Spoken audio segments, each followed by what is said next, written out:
Welcome to Be in Tune. Join me, your host Darian, and my producer Joab, as we have conversations that deepen our connection with our higher power, ourselves, and the world around us. So, get ready to tune in, turn up that volume, and welcome to the Be in Tune podcast.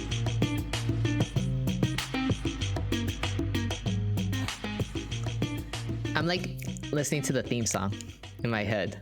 Oh, I'm weak. Wow. All right, Joab, you're up. Dang, just like that. That's crazy. You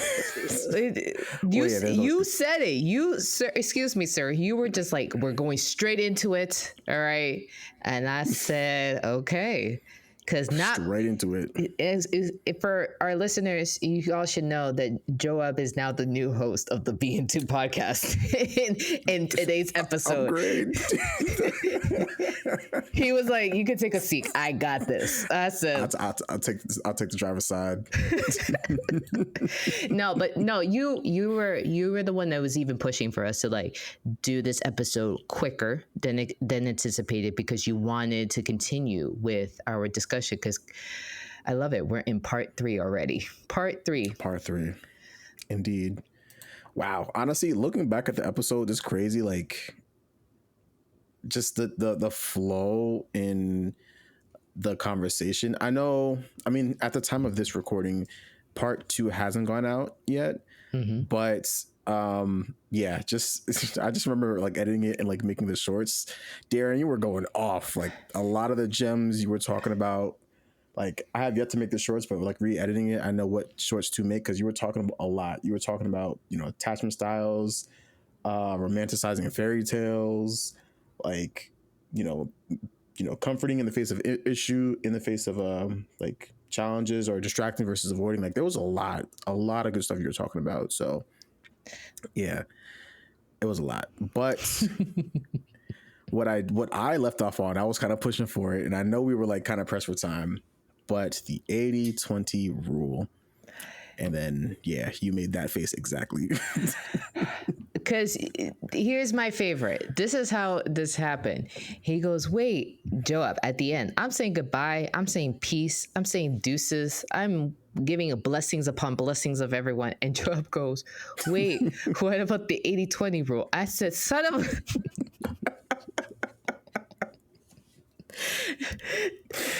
I was like, this is supposed to be 2 episodes. No, we're only up to 3. See, listen, first of all, I thank you for the compliments of how you were saying, like I was dropping gems. I just want everyone to know I'm only touching on the surface of these things. Because I was telling Joab, I'm going to be real with you. In the sake of transparency, right? I was telling Joab, I was like, Lord, this is not my ministry. Like, this is not my main topic of relationships. And Joab knows this. And I've said it. I was like, he was kind of pushing for it. So, and he did the work by presenting an article, highlighting it. He made it easy for me to do. And I'm still just like, ay, Dios mío. So now, mind you, I'm like, may God's face shine upon everyone here. And he goes, the 80-20 rule. And that's what, son of a, like, we're not done? Not even close. So don't worry. We're going to get through this. We're going to get through this together. We're going to get through this. Listen, it's an important conversation. And also, just a quick note, this got inspired in my head. I have a book recommendation to suggest at the end. To give at the end. So, but Joab, I am today, ladies and gentlemen, welcome to the B&2 podcast. This is your host, Joab, and your producer, Darian. I am done. I can't. Yo, you're too much. Oh, man. Okay. So I guess to start off, I mean, the 80-20 rule. So yeah. What is the 80-20 rule? So what I've found, the 80-20 rule kind of stems around, or this principle called the Pareto principle. And pretty much it suggests that roughly 80% of your needs in a relationship are met by your partner, while the remaining 20% might not be, right? Because again, realistically, Like there isn't a single person on the face of this earth that will fulfill 100% of your needs unless you're a man and his name is Jesus Christ. Point blank period. other than him, no one else. Like no one else will ever 100% fulfill your needs. Like that's just not realistic. So where this 80-20 rule comes in is, for example, the 80% could be, that this partner can provide something such as like an emotional support, shared value, companionship, of course, love, trust, physical connection, more of the crucial, important things. Where the 20% is that this could be where they lack. These could be things such as maybe like they don't have the same hobbies as you, maybe different communication styles, or just certain areas where you're both not strong on. But these gaps don't necessarily like define or make or break the relationship. I think that's the key point with the 20%. So how the 80-20 rule applies is, when you're looking for a partner or even a friendship, right? If the 80% of their character traits or qualities aligns with what's important to you, like what's what you value. So for example, trust, emotional support, shared values, companionship, those important things. But maybe they don't know how to make your favorite dish, or they're not really into like, anime or games, like certain things like that, then I think that's what they are referring to as like a healthy version of the 80-20 rule. So that's kind of like the overall gist of the 80-20 rule. So now, I guess going back to the study, so the study specifically, when they were talking about the expectations, one thing to kind of note from the study, that pertains to the 80-20 rule is to make sure, like when you're just like I said, when you're looking for your relationship, just make sure you're checking that balance of the 80-20. It says acknowledge that no one can meet 100% of our expectations. So it's important to understand that when you're working within these relationships, or these friendships, that you're not setting unrealistic expectations of what that 80% is. So for example, if let's just say your friend or your potential partner is, again, not good at, let's just say, cooking, right? And for you, maybe that could be very, very important, but for others, maybe it's not.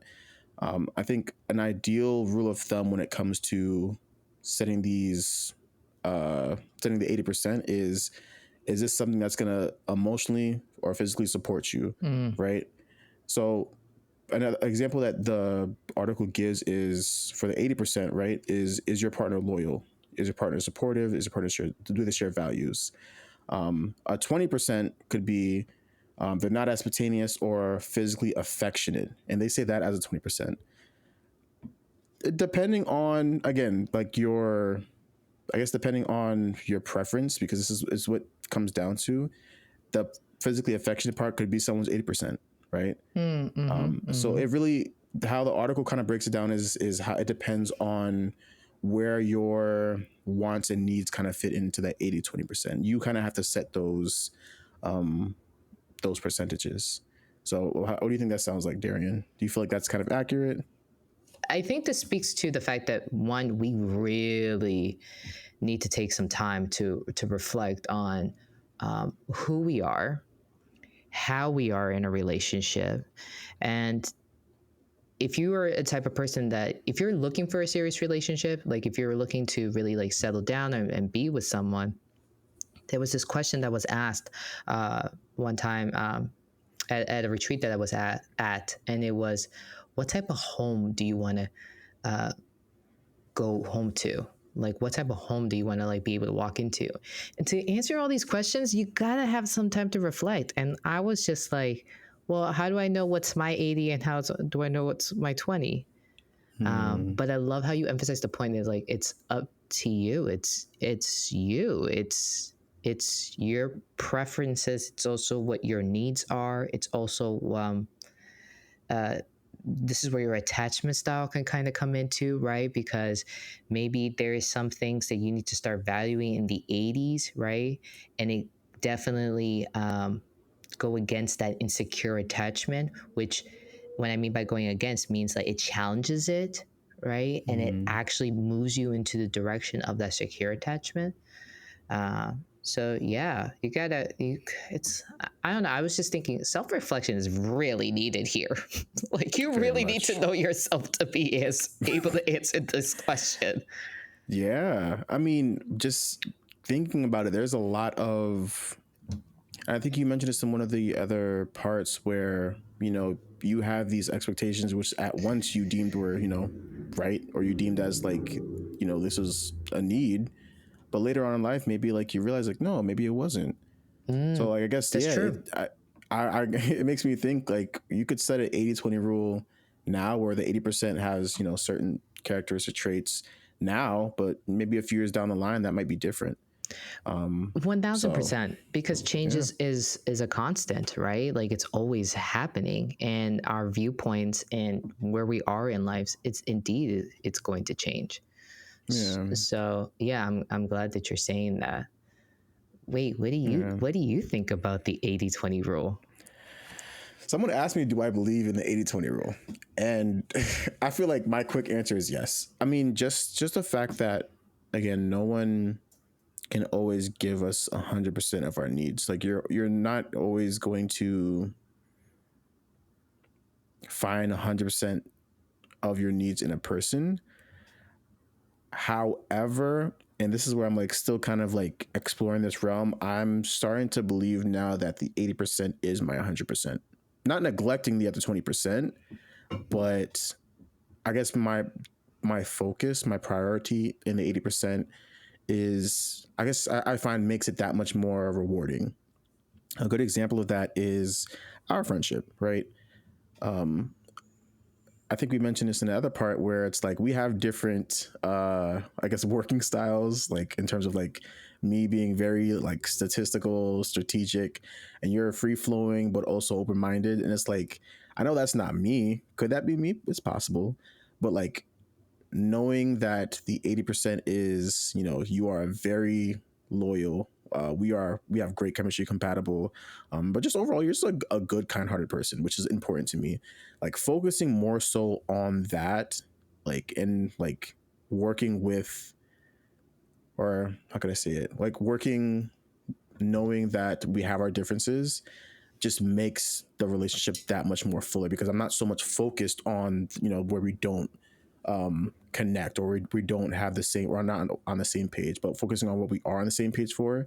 I feel like it just pushes us forward that much more. So yeah, I definitely believe in the 80-20 rule. It's so interesting.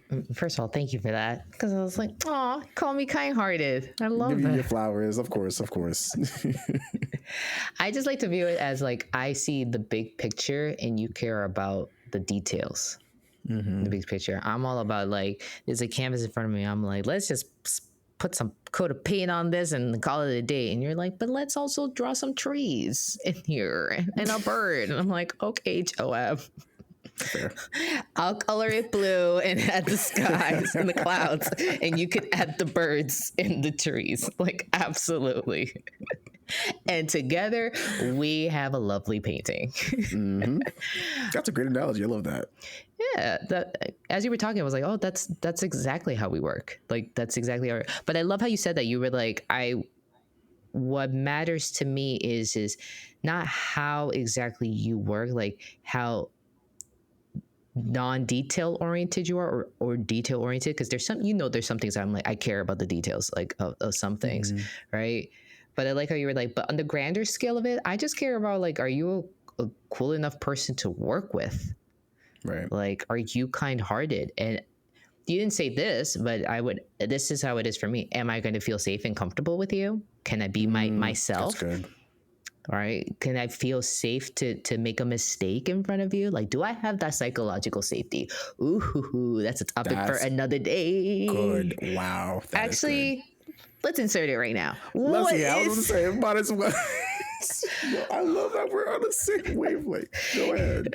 what is it that you told me? You're like, get out of my head, bro. I was like, dang. Literally. I was like, you're welcome. What can I say except you're welcome? Wow. So psychological safety. This is actually there was a particular speaker. It's a TED talk. I swear, if you guys type in psychological safety in YouTube, it's going to be like one of the first videos that you pop up. Actually, hold on. I can talk and search at the same time. But this concept was coined with the idea that most teams, any like high performing team, any organization that has people that works under it, right? You know, works for them. You want to have a level of psychological safety, um, because that means that if there's psychological safety, that means mistakes can be made and no one's going to feel shame about it, and productivity will actually continue. Amy Edmondson. Yeah, yes, I would highly recommend looking up at her talk. But she's talking about it, doing it in the workplace, right? But there's something to be said about having that within your relationships. um, I've talked about this in the past too. I'm a Berkman certified, and there was a training I did was on high performing teams. How does a team perform? Like, how do you get a high performing team? You need three. There's three pillars. There is the purpose. What is the team's purpose? Right. What's the goal? What are we working towards? Clarity. Does everyone understand their roles, right, and responsibilities? And psychological safety. The study that she talks about in her TED talk, and I'm just going to summarize it really quickly, and she does a way better job at breaking it down, is that she did the study on medical organizations, specifically on them dispensing medication. And she showed you who was the top and who was at the bottom. The top, obviously, you saw the high score of the most mistakes, right? And then the scores that were the lowest of mistakes that they made. And interesting enough, it's the one with the highest mistake that had the high psychological safety. I could see that though. I really can see that though. Because they were not ashamed to also report on it, to say it. Exactly. Yeah. So now someone's like, okay, Darian, what the heck does this have to do with relationships in the 80-20 rule? I'm glad that you asked. There's got to be a level, for me, there's got to be a level of psychological safety if I'm interacting with someone. If I'm going to be in a relationship with someone, whatever the context of the relationship is, I got to feel safe. I gotta have that emotional safety too. So with working with Joab, I'm like, oh, I know I can make a mistake, and he's not gonna clown me for days about it. He'll bring it up 6 months later as a little joke, right? And it Probably would. yes, and it'll be a nice humor that we're both gonna end up like laughing, right? Hysterically for like a good 5 minutes, and then we're just gonna crack more jokes. But in that moment, it's not gonna be like, I'm never gonna get a rude comment or statement. I'm never gonna be told that I'm not capable. He's not even gonna try to like low-key take me out of being the host of this podcast and replace me with someone else. Like, he's not gonna do any of those things. Why'd you make that face? Because I'm like, not that I even could. First of all, I am not the host. I am not the owner. but the point is that I know that if I make a mistake, and that's just me being me, because I am going to drop the ball. Do you know how many times I have dropped the ball on this man with like sending him a particular link that he needs, confirming a certain date and time, right? Changing the date and time on the podcast, and shaming, like, I'm ashamed of this, but even like a half an hour before, and I'm like, so sorry, this came up. I can't do this. Like, and I've not once ever gotten like, gosh, Darian, you need to like get it together. It's just more like, I hear you, sis. Or, in the future, next time, can we try doing this though? Like, and I'm like, absolutely. And look at that. Wow. We are a high performing team. Honestly, I needed to hear that. I appreciate you even saying that. I really do. You're knowing of like, I'm in full support of you, and I could see like I don't penalize you like whenever like there are moments where you're short, but at the same time it's like we're still moving forward, we're still progressing forward. Because like I think that is my biggest fear. It's like I want to create that safe space, but not damaging the integrity of that safe space for the sake of like forcefully trying to like progress us forward. You know what I mean? Because I feel like that is a rough balance to to like do that. You're talking about like from your side of like making mistakes, and me trying to accept and like try to accommodate like the mistakes as like in that process as well, because I feel like there is that kind of checks and balances, because like, you know, it's going to be the same thing for me, and there it has been the same thing for me where I've definitely dropped the ball. I've definitely not been on it for editing or making the post, but it's like that safety aspect is important, because I mean, I would that's never my character, but had I actually penalized you back to back to back, how confident would you really be in continuing to like to do this? Exactly. And do this. And you and I are just talking about like we're utilizing ourselves as the example here, right? Like our working relationship. Like it's true. Would I feel confident to do this? It's the same thing you want to ask yourself too when it comes to all your other relationships. You know, like the 80-20 rule, I love it. I love that we're talking about it, and I totally get it. And I respect it. You know what I mean? I can understand it. And heck, there's going to be times that I'm going to need to remember it myself. It's so interesting because I've heard it in a negative way. I never heard it in this way that it was intended to be. Because I think I first heard about it was like, Why Did I Get Married? That movie. And, you know, the guys ended up, you know, one of the guys thought he was getting 80 out of relationship, like a solid 80, but in reality he got 20%, because everything that, you know, he got with the person that he desperately wanted to be with, right, desirable, like the looks, right, how like the looks was just what mattered.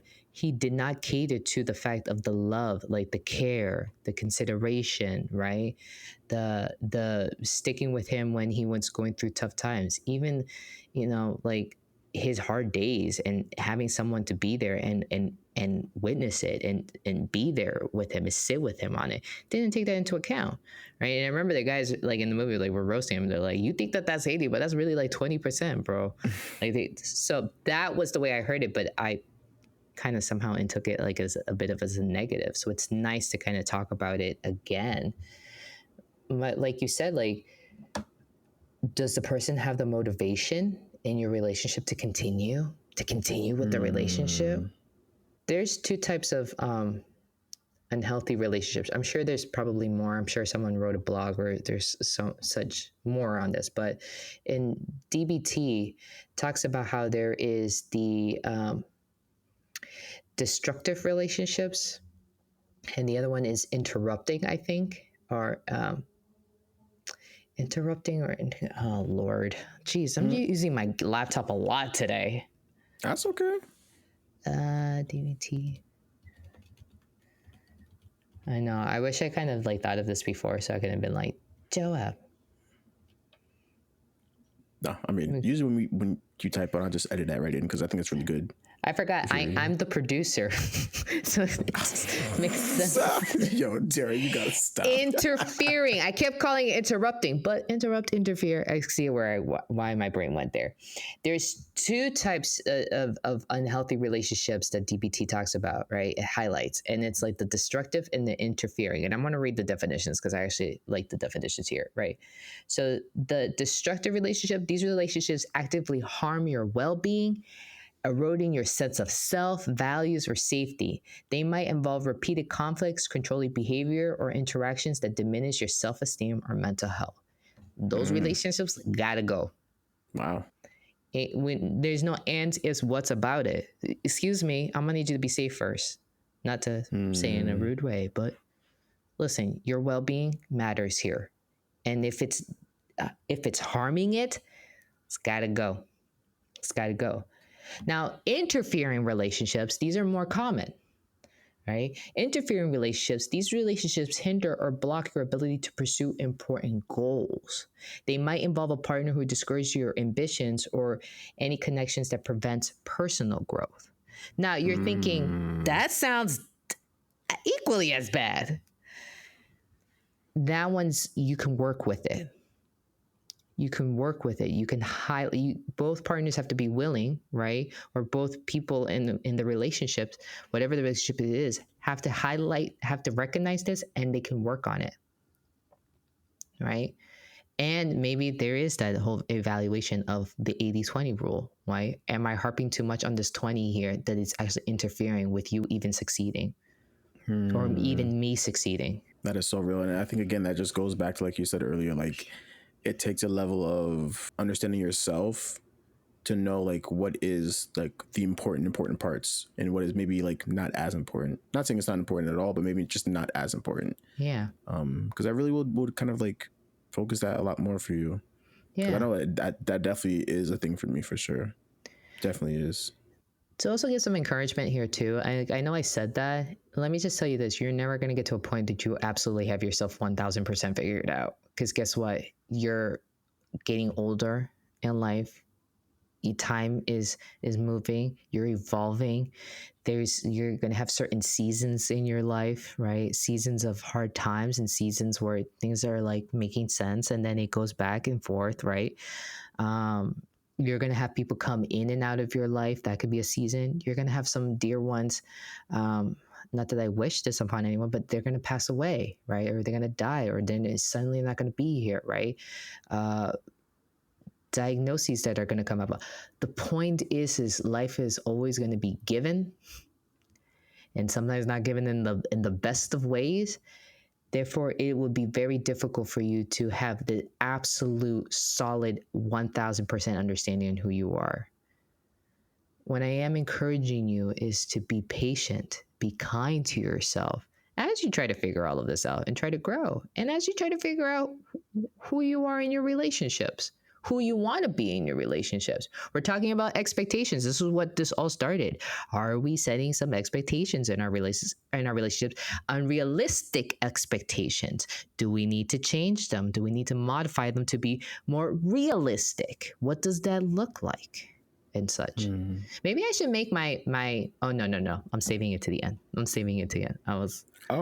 okay. I was like, should I make my book recommendation now? No. Okay. Save it. I'm gonna save Quick it. Little plug. I'm gonna save it to the end. Alrighty. I love that. That's really important. That really is important. Mm-hmm. I think this next point kind of is a good segue. Get out of my head, bro. That's exactly what I was going to say. Wait. Let's see. Let's see if we're exactly on the same wavelength. Does it start with an I? Okay, no, Joab. No, we're not. Dang. Well, listen. We still get to the same point. We don't always get it right. We're like 9 for 1. It's okay. But I want to kind of. So for the key findings of the study, right? Just going back to the study just briefly. Yeah. The last two parts, we went over the first two findings, which was romantic beliefs versus expectations, which we covered, and how they found that unmet expectations matters more than a belief when it comes to predicting unsuccessful relationships. Mm-hmm. The third finding that they found was when it came to beliefs such as destiny, like, the common sayings were we are soulmates or love lasts forever. They found that those type of beliefs are most likely to be unmet, which it's interesting because I can see that, but also at the same time I was a bit confused because the sayings before, wouldn't that also mean that the sayings before of like it was love at first sight, like that also kind of plays into the expectations as well? But I guess it makes sense because if you're really trying to meet a certain standard that you're setting and it still isn't realistic, then yeah, like that won't be met at all. So that would make sense. So is there anything you wanted to add there before I go on to the fourth point? No, I just wanted to ask you how you felt about that, because you looked like you were. It was a bit of a hit there. It looked like it was a bit of a hit. And also, don't you like that reality show of Love at First Sight? Don't do that. First of all, wait, you mean Love is Blind? Oh, that one. Yeah. I can't keep up.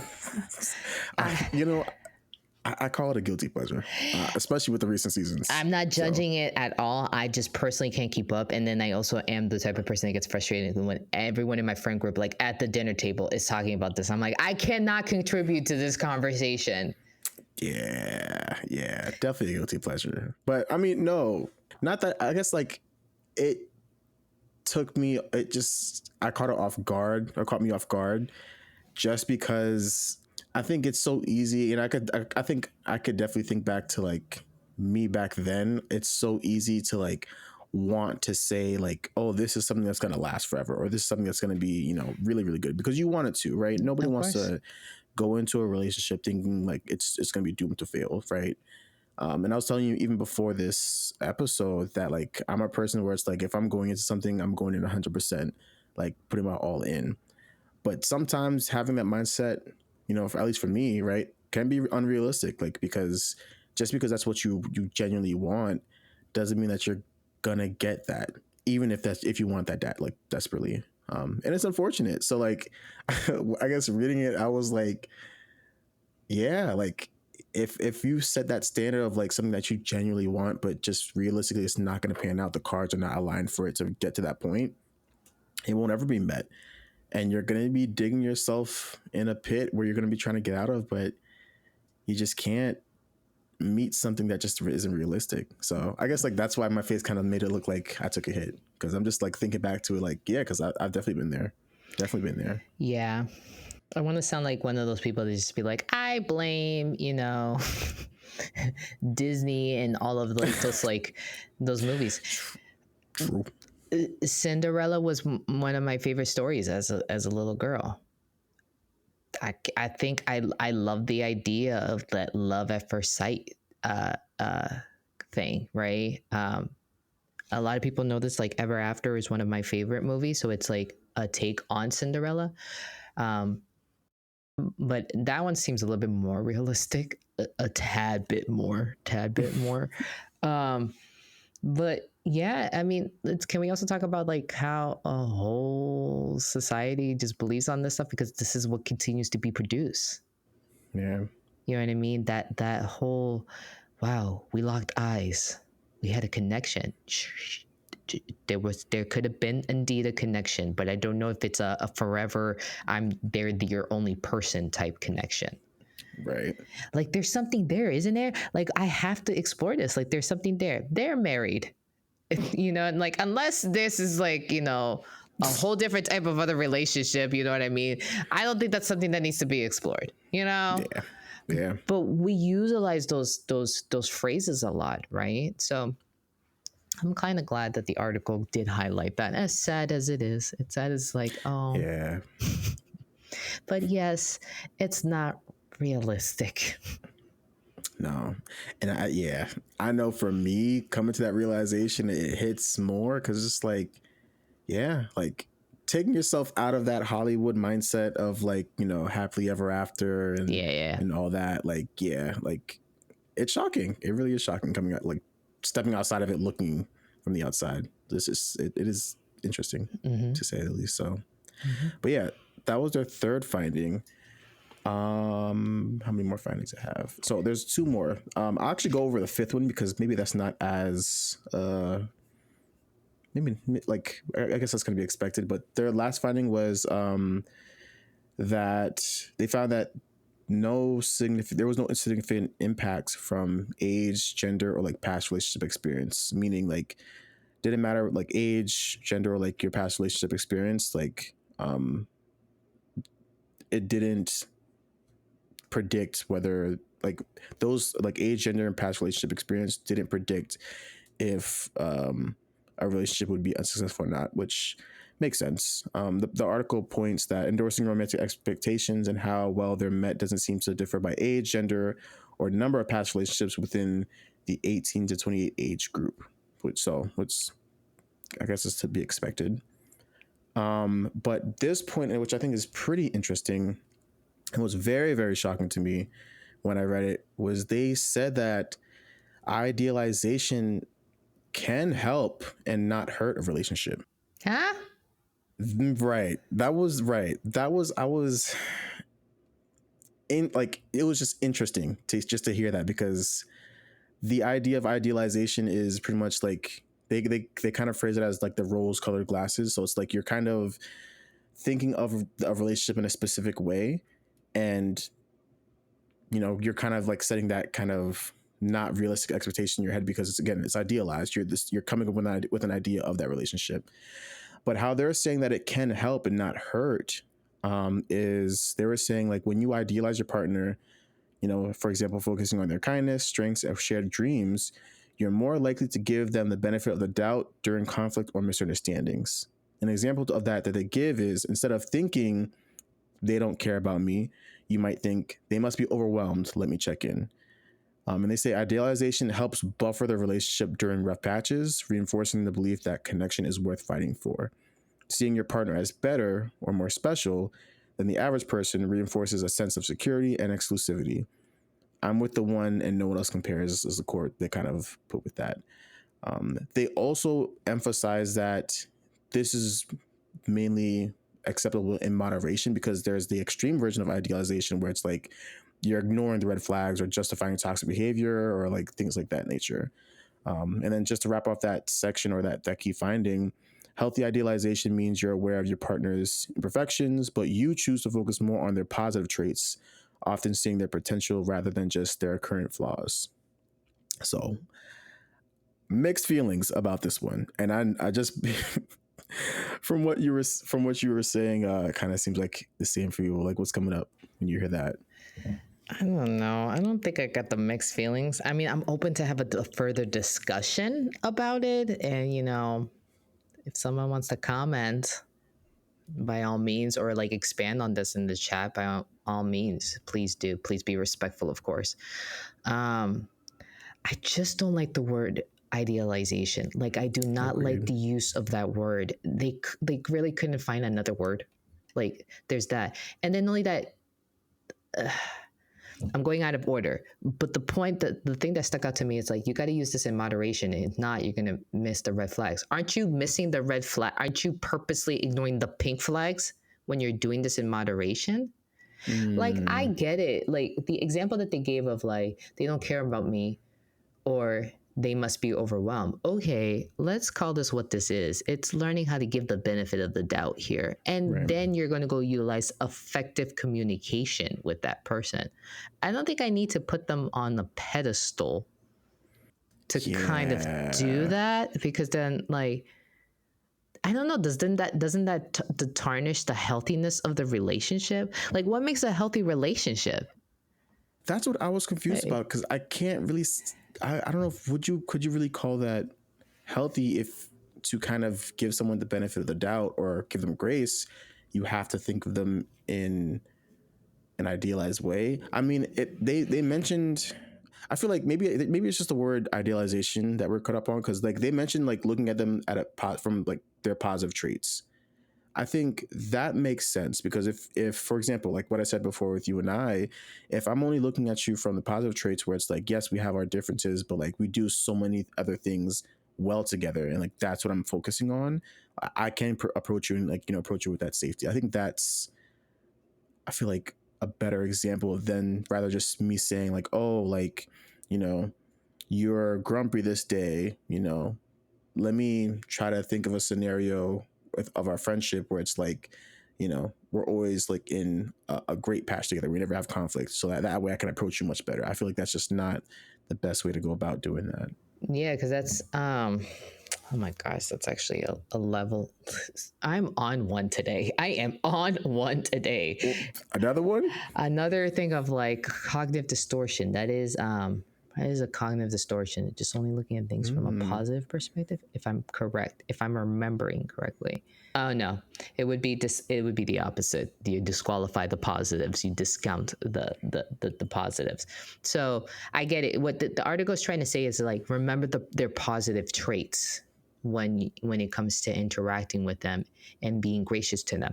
Maybe remember their positive traits when it comes to this whole 80-20 rule. Right, or at least but that's centered more on your needs getting met, right? This discounting the positives is ignoring or minimizing positive experiences, right? Like, example, like that compliment doesn't count, they were just being nice. Or disqualifying the positive is rejecting positive experiences by explaining them away. That success was just luck. Like, that's another example. I get it. Like, you don't want to do that when it comes to your partner, your friend, your significant, like whoever, like in a relationship. You don't want to do that. You don't want to disqualify or discount their positive attributes. I just think you could just do that without having to idolize. I think it's the word that's tripping me up. It's like, why would you want to do that? The thing is everyone is made up of quote unquote the positives and the negatives, right? We all have some traits that are so awesome, and we all have traits that are just like, that's not it, right? Yeah. I think it's a matter of like, you need to remember who you're interacting with, and remember them as a human, and remember them as a core. Like Joab, you said that I'm kind-hearted, so you know that if I ever do anything malicious, it's like you probably will ask quick first, are you okay? What's going on? Because that's not you, because you know me at my core. You know that's a trait that I have, right? So I'm like, couldn't they just have said this differently? Couldn't they just have explained this differently? Yeah. Because it still comes across as putting on those rose-colored glasses on to your person. And then not only that, another thing I have an issue with in this idealization thing too, is it's like you also want to think of your partner as above average. What? Yeah, like they're the only person that matters, so you're gonna put all your focus on them. First of all, you're with them, so they have to be something special if you are Right. like deciding if this is a romantic relationship and you're choosing to be with them. If you think that they're not all that in the bag of chips, then what are we doing here? Like, there's already should have like that. You already have that naturally. Like, why do you have to? Agreed. And then not only that, whose esteem does this speak to? If you have to do that, That is true. I'm wondering now, right? this one Do really you think this one really flustered me. it flustered me too? Honestly, it flustered me too, because I'm just like, I don't see the merit in having to do that when there are better alternatives than just idealizing a relationship. But I was gonna say, I wonder, do you think this age range has something to do with that as well? Because again, it's from 18 to 28, so like, I'm actually on the cusp of that. But yeah, it's 18 to 28. Do you feel like, this is majority like, college kids, right? Do you feel like that's a reason why? Do you think like maybe college students are more susceptible to idealization? I don't know. I don't think I can say yes to that, because due to the fact that I already had issues with their population size. True. Like, I think the first episode I said, I was like, that's one of my things with them. Like, who did they test? How big was that population size? It didn't seem like they tested like a good amount of people. So therefore, to say like, oh, it has to be college kids. Now, to say for these groups of people, maybe so. I don't think every college kid or every Gen Z thinks this way. I don't think that they have that mentality of like, yeah, I'm gonna idolize something. First of all, I'm rejecting it like within all my heart. I think like the Christian in me is like, I reject it. I rebuke it in the name of Jesus. Rebuke it, right. I rebuke it in the name of Jesus. You should not idolize anything other than the Lord. You put God first. I cannot. What is I cannot. wrong with you? This is how we ended up in this place to begin with. Idols. This is why we're in the mess we're in. So there's that. So I just want to give context to people why I'm so flustered. But also, that's a very good question. And obviously, from what this study shows for this particular sample size and population group, this is a thing for them. Yeah. But we also do live in a day and age. I don't know. I'm going to throw it out here, and it's just a theory. It's just a perspective, right? I'm just throwing something out here. We do live in an age of influencers. We do live in the day and age of social media. We idolize these things, whether we want to agree with it or not. I mean, for crying out loud, people have followers. Like, so let's just start there, right? There is that level of idealization. And great, I'm not going to talk too much smack about it, because you and I have this on Instagram. Like, we're under the same boat. So we're under the same boat. So like, no judgment here. I'm just saying, like, I'm not surprised that maybe that's the word. That's why it came out, due to how society is, right? It's the day and age of influencers, right? What are you posting? What do you got that is getting people to kind of, you know, see you, click on you, and in a way give you that validation? Yeah. Yeah. So then of course, like the person with the cutest photo, right? The best lighting, the best video, the best like montage, or right, or the best transitions too. Like of course now we're going to think about our relationships, in particular romantic relationship. Like we got to think of it this way of like, oh, I got the creme of the creme. And I should just constantly remind myself like they're good. Like I'm going to put them above. They beat all the other boyfriends in the block. This isn't a competition, and also you're with them. Like if you made this conscious choice, I feel like it was already given that you saw something special in them. Like, Right. does that make sense, Joab? Like, Now I'm thinking of it from the perspective of like, does that mindset of like have like you like the idea of just having to even just put them at a position for you to know that this is, you know, great or better than the rest. Like I just think you're doing more damage than good. That could just be me personally. Like I think that's just doing more damage than good. Because what does that say about, like, again, your perception of that person and that perception of yourself too, when you're putting someone in that position? I mean, of course, there is.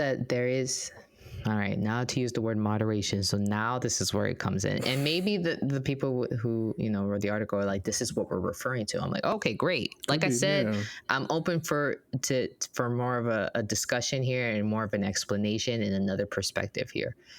But there is that level of putting people, like giving people their position in your life, right? Like and the importance, I should say, more of the importance, not the position, the importance in your life. Like for instance, like my sisters, I should say, know that they're important to me. My baby sister, she knows that she's important. She already knows where she is, and like she knows her position, she knows her place, she knows her importance. Like she knows where she's gonna be at in my life. So of course, all of that with the healthiness of the moderation, right, and be able to also kind of communicate that to someone else, to tell them like, yeah, they do matter in your life. Like again, giving that just reminding a person of their level of importance in your life is a thing that I believe is necessary, right? I would say that is the quote unquote healthy thing to do. Agreed. But you also got to be careful, because if you're kind of giving them a particular position and you have this like mindset around them, like they are in the 99th percentile of all species and all that, just be careful, because then guess what's going to set in? Some unrealistic expectations that you're going to set upon that person.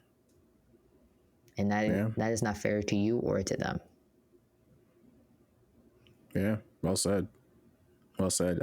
I think it just comes back again to the idea of just balance, and idealization, maybe in moderation. Then what the article's talking about, maybe what I don't know what number they're referring to when they say moderation, but again, it just balance, like having a balanced perspective is important. That's what it sounds like here. So, you know, balance is so hard for folks nowadays. It seems like it's like a very difficult thing to achieve. My goodness gracious. Like it's just, but that's a topic for a different time. What were you going to say? Right. No, I was going to say, and honestly, who even defines what is balance? I think of like Thanos when he's like holding the thing. It's like perfectly balanced as all things should be. It's like, but who made you the person to define balance? Like, you know, it's so funny. You thought of Thanos. I was literally thinking Star Wars, the balance of good and evil, the Force. I didn't even think about it. Like, okay. See, we are so alike and different at the same time. He went Marvels, I went Star Wars. Very much so. Listen, very much so. Oh my goodness. All right, how are you feeling about this conversation? Are we wrapping it up, or is there more to this article? No, yeah. So I think just a good wrap up. So in my own excitement of just breaking down the article, listen, you already know me. So I kind of like put some, I guess, last points together. Like how many is there? Like three. I'll just say three last points, and then just some, I think, some good reflective questions off of this like article would be pretty good. I love And then this also for you. I just listen, love this for you. I'm gonna give you a whole rundown, so I'm about to be yapping for a little bit, but not too much, because just do a wrap up. Listen, like I said, I am in the role of Don't do that. Joab will be played by Don't do Darian that. today. Don't do that. Don't do In the that. role of Darian will be played by Joab. Don't do that. I love it. But just some closing statements. So from this article, so some of the statements that I kind of came up with is love grows. It doesn't just spark. And I think Yes. the overall theme was like, you know, instant romantic feelings were the least endorsed and had weaker links to satisfaction. So it's important to kind of just like, you know, I believe in the slow burn relationships at, like, they're really valuable, because like that's where you really get to know somebody, you know, like that's where you really get to know like every nook, cranny, and crevice of what they like, what they dislike, and you'll actually find a lot more about a person when you take that time to, you know, like get to know someone. Like that takes time, and that just, you know, that grows. So yeah, sparks can happen, but to start a fire, sometimes you need to let it sit there for a little bit before it becomes a whole bonfire. So I have a question. Do you watch? This is going to be so random, and you can feel free to cut this out if you want to. Do you watch Okay. Bridgerton? I don't. My mom watches it. Everyone loves it though. The third season didn't do it for me, but a lot of people love the whole friends to lover type. I don't think it's called a lore, but like the theme of that, because you had. I wouldn't even know how I categorize the first one, but the second one was enemies to lovers. So the third season was about friends to lover. But one of my sisters loves those types of stories, like when a good example here is like when Harry met Sally. You ever seen that movie? No. It's again not for your demographic, but you know it's a good That's fair. it's a good That's fair. it's a good film. I highly like recommend it. I think you would like it. I think you would like it. Okay. I think. Oh, not feeling that confident. What happened? I don't know. I'm like I'm 25% downful. 25%. Okay. Okay. I'll see the trailer at least.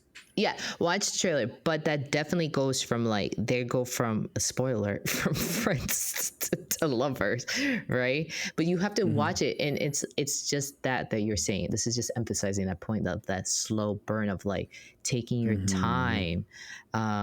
Which, granted, in this story, they weren't aware of each other in that sense, or maybe they were, but they stayed friends for a good while, and they genuinely got to know each other, like really know how each other works, how each other like ticks, like, and it was cute because you see that in aspects of the movie, like you don't like this is not you, or really, I'm surprised that you're saying this is what you prefer, right? And it's just because they were just friends for all these years, and it was a slow burn. Yeah, I honestly I could see why. Because you see the ups, the downs, the getting to know each other, like that takes time, but like there's beauty in that, especially if for a relationship, whether platonic or romantic relationship, there's beauty in seeing that last, because you've seen again the progression of like to get to that point. So that makes sense. That makes sense. The next point following after that, realistic romance is still romantic. I don't, again, with the whole theme of like these destiny beliefs and like these unrealistic sayings, like that doesn't, like, yeah, that might carry majority of what's seen maybe in social media specifically, but that doesn't mean that realistic romance like isn't romantic. It actually is, you know, like it's important to kind of like know that that's like a form of how a relationship thrives, is like, again, viewing it from a healthy perspective, knowing that no one's perfect, not everyone has everything that you're going to want and need, but focusing on the things that they do have, and like if that's acceptable with you and where you are in yourself, that's important too. Like that's still romantic. Of So course. Just because something yeah, is simple and not like Instagrammable, that doesn't mean that it's boring. It just that doesn't part. get enough attention. That's what it is. And you know Yeah, what? Okay, great. Good for you. Like, if anything, it's adding to the healthiness of it. So, yeah. exactly. Yeah, spot on. And the last point is focus on connection over destiny. What? You mean that person, that guy that I made eye contact with at the 7-Eleven is not my one? Listen, he might be, but until you have several conversations with him afterwards, and you actually find out that it's more than just chemistry, it's an actual connection. Dang it. I didn't get his number, so we'll never know. Honestly, Just you never kidding. know.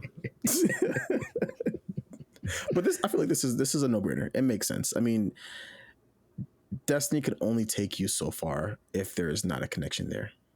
You know, it again going back to what I said earlier about like society, movies, the Hollywood love stories, and all that. We hear that a lot in a lot of movies and TV shows. Like, are they the one? And are they the one that I'm supposed to be with? And it's like, you won't never know till you try, type thing. You will never Mm-hmm. know till you put some time and some effort into it. So yeah, it is. You do got to focus on the connection that y'all got going on. Yeah, 100%, 100%. And honestly, like I'd even argue, like you engaging in trying to form a connection like will lead, I mean the study even said like it leads to a stronger impact on like the satisfaction of a relationship.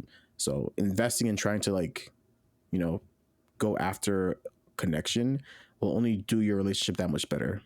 So those are my points with that. I do want to kind of just to wrap this all up is not maybe not to critique the paper, but I guess just some things that I kind of just I think would make this a bit more interesting of a study.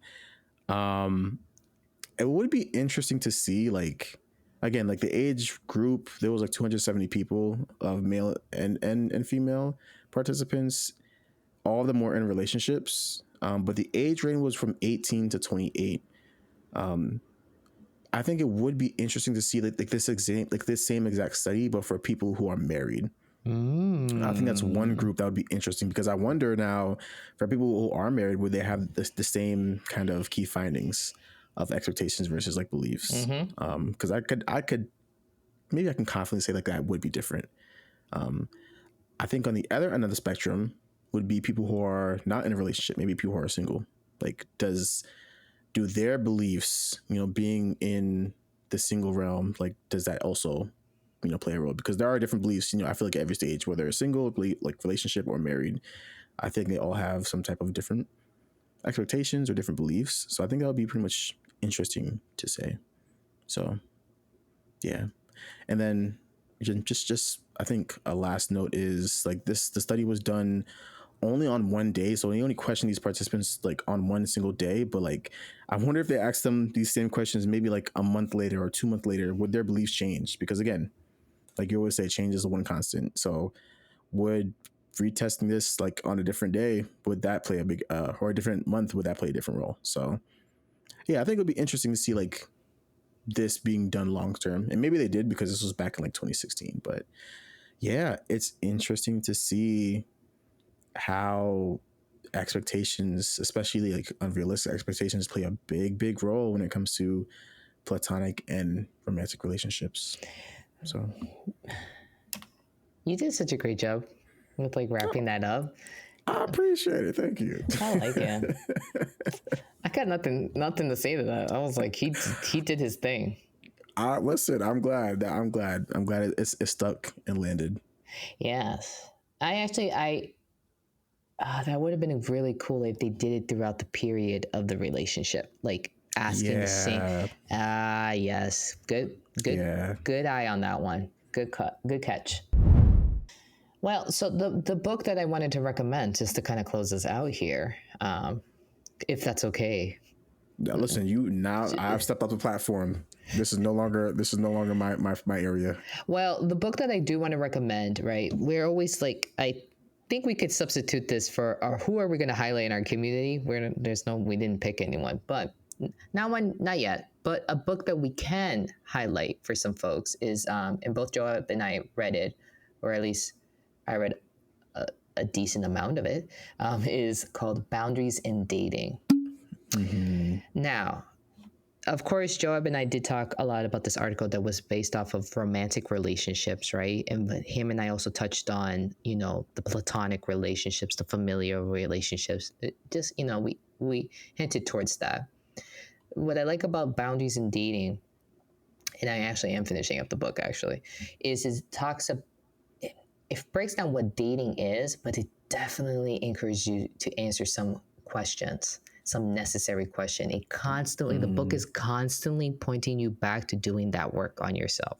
Yes. It constantly, it's asking you, what are you interested in this person? And then also, how do you want to respond to their interests or respond to their traits and quirks and whatnot. It's very good. It teaches you on how to date, in a healthier sense, and encourages you to do some serious self-reflection. So I would recommend, Joe, maybe we can put a link to it or something. Absolutely. Yeah, I'll put a link for it. Boundaries in Dating by the doctors Henry Cloud and John Townsend, I believe. Okay, look at you memorizing the authors too. Go ahead. You really in the book. Go ahead. Listen, that was the only thing I didn't have to Google today. And the funny part is I had to Google majority of the things that I talk about on a daily basis. This is I'm done. But this book, I was just like, oh yeah, and here's the author. I'm surprised I didn't state the publishing year. Right. No, the publishing company. Well, that's good. I definitely will link the Amazon link to the book. Also, for those who are interested in reading the study, I'll also post a link to the study website, the DOI for the study as well, if you just want to look more into the study for your own. So I'll make sure to put both in the description. Mm-hmm. Love it. Do you want me to say the goodbye, or do you want to do the goodbye? That is always you. That I cannot take from you. I cannot. No. All right, everyone. Thank you for joining us. Remember to be in tune. Peace.